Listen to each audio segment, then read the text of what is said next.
हमारे सनातन धर्म के वेदों तथा श्रीमद् भगवद गीता को ईश्वर वाणी कहा जाता है। उसी ईश्वर वाणी ज्ञान को प्राणी मात्र तक पहुंचाने के प्रयास में लगे हमारे चैनल सनातन धर्म ज्ञान गंगा में आप सभी का स्वागत है। मेरे प्यारे राम भक्तों, मेरे प्यारे कृष्ण भक्तों, हमारे वीडियो में हम लोग इस समय श्रीमद् भगवद गीता के अध्याय 10 तक के पूरे श्लोकों को सुन चुके हैं और प्रभु की कृपा से समझ भी चुके हैं। हम अध्याय 11 कल से आरंभ करेंगे, अर्थात शुक्रवार से। आज हम गृहस्थ आश्रम में कैसे जीना है, गृहस्थ आश्रम में किस प्रकार मनुष्य का कल्याण संभव है, इस विषय पर चर्चा करेंगे। इसे ध्यान से सुनिए, मनन कीजिए और प्राणी मात्र तक इसको पहुंचाकर सबको ये बात सत्य जो वेदों में और गीता में वर्णित है बताइए। जय श्री कृष्णा। मेरे प्यारे कृष्ण भक्तों, आज गृहस्थ आश्रम में मनुष्य का केवल एक लक्ष्य है। वो लक्ष्य है कि मैं अधिक से अधिक धन कमाऊं, अधिक से अधिक वैभव कमाऊं, अधिक से अधिक मान सम्मान कमाऊं, मेरे पास संसार की सारी सुख सुविधाएं हों, अधिक से अधिक बड़े से बड़ा बंगला, बड़ी से बड़ी गाड़ी, और मैं सारा संसार अच्छे से घूमूं, अच्छा खाऊं, अपने अच्छा पीऊं, अपने पूरे परिवार के साथ इस सुखों को भोगूं। गृहस्थ आश्रम में केवल यही मंजिल पाने की दौड़ में मनुष्य मात्र, प्राणी मात्र भाग रहा है। वो संतों को सुनता है, वो श्रीमद् भगवद गीता भी सुनता है, वो श्री रामायण भी सुनता है और संतों की वाणी सुनकर समझकर ये समझता है कि मैंने सत्संग भी सुन लिया, अब मुझे विवेक मिलेगा, अब मुझे ज्ञान मिलेगा, अब मुझे भक्ति मिलेगी। वो सुबह शाम नियम से भगवान की पूजा कर कर ये सत्य समझता है कि शायद मैंने भगवान की भक्ति भी कर ली है और अब मेरा जीवन का कल्याण संभव है। मगर मेरे प्यारे कृष्ण भक्तों, एक बात को ध्यान से विचार करो। यही बात तो रावण भी चाहता था, यही बात तो दुर्योधन भी चाहता था, फिर भगवान ने उन्हें अधर्मी क्यों माना? दुर्योधन की क्या नीति थी? दुर्योधन ये चाहता था कि जो मेरे पिता राजा राज्य कर रहे हैं उस राज्य को केवल मैं भोगूं, मैं अपने भाइयों को क्यों दूं? आज भी संसार में मनुष्य यही सोचता है कि जो है ये मेरे पास है, ये मेरा है, मैं किसी के साथ इसको क्यों बांटूं, क्यों किसी को दूं? तो भगवान जब दुर्योधन को अधर्मी समझते थे तो क्या भगवान हमें धर्मी समझेंगे? नहीं, बिल्कुल नहीं। देखिए, श्रीमद् भगवद गीता और वेदों का ज्ञान चिल्ला चिल्ला के बोल रहा है कि जो मनुष्य निज शरीर स्वार्थ के लिए, परिवार सुख के लिए जीवन जीता है, केवल धन वैभव मान सम्मान पाने की चाह में कर्म करता है, भक्ति करता है, दान पुण्य करता है, ऐसे मनुष्य के जो कर्म है वो सकाम कर्म है और ऐसे कर्मों के कर्मफल बंधन में मनुष्य बंधता है। कर्मफल में बंधन का अर्थ यह है कि इन कर्मों से हमें पुण्य तो मिलते हैं मगर वो पुण्य भोग कर क्षीण हो जाते हैं, अर्थात हम इंद्र पद भी पाएंगे या देवता पद भी पाएंगे या संसार में बहुत बड़े उद्योगपति का पद भी पाएंगे, तो मृत्यु के साथ सब छिन जाएगा। मृत्यु के बाद हमारे पास कुछ नहीं रहेगा और हमें फिर नए से जो हमने जीवन में कर्मफल किए हैं उसके अनुसार हमें भोगना पड़ेगा। तो भगवान कहते हैं अगर आप गृहस्थ आश्रम में जीते हैं तो उसके लिए भगवान ने स्वयं कृष्ण जी अवतार में अवतरित होकर हमें जीवन जीने का मार्ग दिखाया है कि एक गृहस्थ अगर इस प्रकार जीवन जिएगा तो वो गृहस्थ आश्रम को भी सुखी रखेगा, अपने परिवार को भी सुखी रखेगा और अपनी आत्मा का भी कल्याण कर लेगा और अपने कर्मों से संसार का भी भला कर जाएगा। आइए उस उपाय को, उस तरीके को समझते हैं जो भगवान ने हमें श्रीमद् भगवद गीता में बताया है, समझाया है। जय श्री कृष्णा। मेरे प्यारे कृष्ण भक्तों, आज श्रीमद् भगवद गीता के ज्ञान को सुनकर समझकर हर मनुष्य ये कहता है मैं तो गृहस्थ आश्रम में हूँ, मुझे इतनी गहराई में जाने की क्या आवश्यकता है? मैं भगवान की भक्ति भी करता हूँ, मैं संतों का सत्संग भी सुनता हूँ, मैं सारे कार्य करता हूँ, श्रीमद् भागवत मैं करता भी हूँ, करवाता भी हूँ, मैं इतना दान पुण्य करता हूँ, मैं तो सारे कार्य कर रहा हूँ, मुझे इतनी गहराई में जाने की क्या जरूरत है? मगर एक सत्य को समझिए, जो ये हमारा मन है जब तक ये संसार के विषय भोगों में रमा हुआ है, अर्थात इसके अंदर ये चाहता है कि मैं संसार का ये सुख पालूं, मैं संसार का वो सुख पालूं, तब तक समझिए हमारी सारी वृत्ति व्यर्थ है। हम जो भी काम कर रहे हैं वो सब व्यर्थ है। क्यों? क्योंकि जो सत्संग का अर्थ है वो ये है कि हमें सत्संग यानी गुरुदेव की वाणी, शास्त्रों की वाणी को सुनना और उसको जीवन में धारण कर लेना। सत्य का संग सत्संग कहलाता है। हमने सत्संग संत वाणी तो सुनी मगर संग नहीं किया। क्यों? उस सत्य को अपने अंदर अपने आचरण में निभाया नहीं। तो पहले तो हमें सत्संग को समझना है। सत्संग क्या है? सत्य आचरण का धारण। सत्य आचरण क्या है? इस पर भगवान श्री कृष्ण जी हमें गीता में समझाते हैं कि हर मनुष्य के, मैंने ये सृष्टि को 4 गुण धर्मों में रचा है और ये जो धर्म है ये सब धर्म कहलाते हैं। और जो मनुष्य सब धर्म का पालन करते हुए जीवन जीता है तो वो अपने कर्मों के द्वारा ही ईश्वर को पा जाता है। ये सब धर्म क्या है, आइए इसे थोड़ा विस्तार से, थोड़े संक्षेप में, दोनों तरीके से समझते हैं। संक्षेप में सुनेंगे क्योंकि ये बहुत लंबा विषय है, सुनिए समझिए। मेरे प्यारे कृष्ण भक्तों, श्रीमद् भगवद गीता के अध्याय 4 में भगवान श्री कृष्ण जी ये कहते हैं कि हे अर्जुन, मैंने ये सृष्टि को 4 वर्ण गुणों में रचा है। ये जो वर्ण के गुण है ये है ब्राह्मण, क्षत्रिय, वैश्य, शूद्र। संसार का हर मनुष्य इन 4 गुणों में से किसी एक गुण में अपने प्रारब्ध के अनुसार पैदा होता है। अर्थात इन संसार में जितने भी मनुष्य हैं उन चारों में उन मनुष्यों में इन चारों में से कोई एक गुण होता ही होता है। या तो उसमें क्षत्रिय गुण होगा, शूरवीरता का गुण, वो महाराणा प्रताप की तरह शूरवीर होगा, वो भगत सिंह की तरह शूरवीर होगा। या दूसरा होता है ब्राह्मण गुण।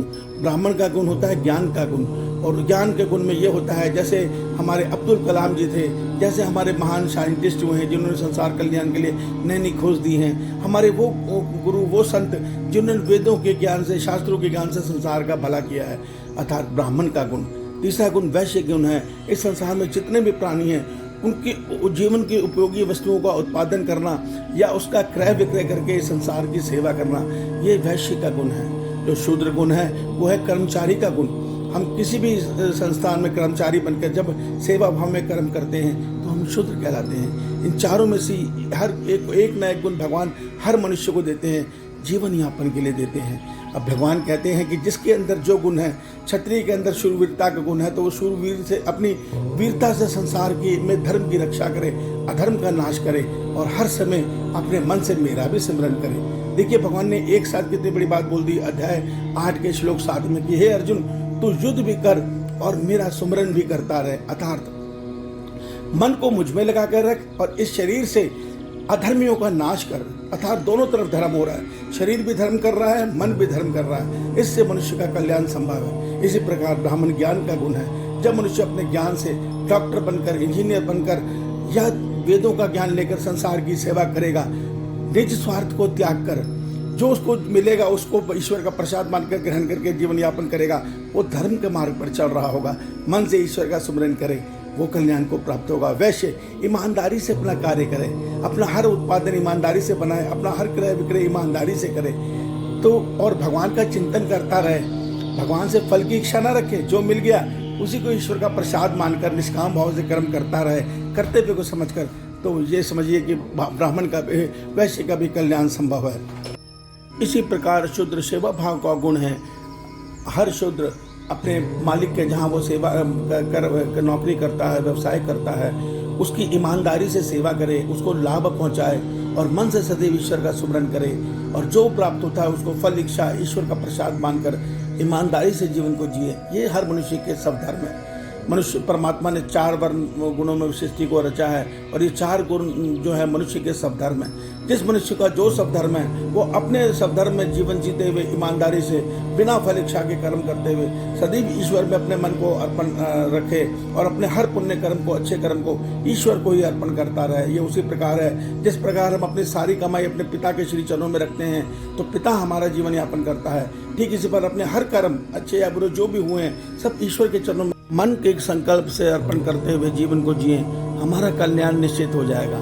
देखिए इसके अंदर कहीं ऐसा नहीं है कि आपको गहराई में जाना है, आपने कोई बहुत बड़ी ज्ञान योग की तपस्या करनी है या आपको शास्त्रों को जानना है या वेदों को जानना है। हमें केवल अपना सब धर्म पता लग जाए और हम अपने धर्म को ही, अपने कर्म को ही अपनी पूजा, अपनी भक्ति बना लें।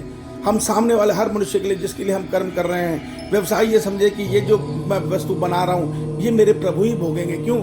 इस संसार में हर मनुष्य के हृदय में परमात्मा का वास है। जब हम हर सबके अंदर परमात्मा को देखकर अपने कर्म को सेवा भाव में करेंगे तो हमारे कर्म ही हमारी पूजा बन जाएंगे। इस सत्य को भगवान गीता में बार बार समझा रहे हैं कि तुम मेरी मूर्ति की पूजा करते हो, मेरे लड्डू गोपाल स्वरूप को लेकर घूमते हो। अरे तुम मेरी सेवा के बगैर एक पल भी जिंदा नहीं रह सकते। अगर मैंने वायु को रोक दिया तो तुम उसी क्षण मर जाओगे। मेरी धरती मैंने हिला दी तो तुम उसी क्षण मर जाओगे। अगर मैंने सूर्य को सूर्य बनकर तपना छोड़ दिया तो तुम एक पल भी जिंदा नहीं रह पाओगे। तुम मेरी सेवा करना चाहते हो तो मेरे संसार की सेवा करो। सब रूपों में मैं ही तुम्हारे सामने खड़ा हूँ। वहाँ तो तुम किसी से द्वेष करते हो, किसी से राग करते हो, और वैसे मेरे लड्डू गोपाल स्वरूप पे लेके घूमते हो। इस सत्य को समझाना चाहते हैं भगवान। भगवान कहते हैं मैं मंदिर में वास करता हूँ, मगर मैं तुम्हारे हृदय में भी तो वास करता हूँ। वहाँ पे क्यों भूल जाते हो? तुम्हारे ही नहीं, संसार के प्राणी मात्र के हृदय में वास करता हूँ। तुम किसी को गाली बक रहे हो, किसी को दुख पहुंचा रहे हो, किसी के प्रति राग रख रहे हो, किसी के प्रति द्वेष रख रहे हो, कैसे बात बनेगी? भगवान श्रीमद् भगवद गीता में अर्जुन को कहते हैं, अर्जुन तुम कर्म योगी नहीं बन पा रहे, तुम ज्ञान योगी भी नहीं बन पा रहे, और तुम कुछ भी नहीं कर पा रहे, तो एक कार्य करो, तुम्हारा निश्चित कल्याण मैं स्वयं कर दूंगा।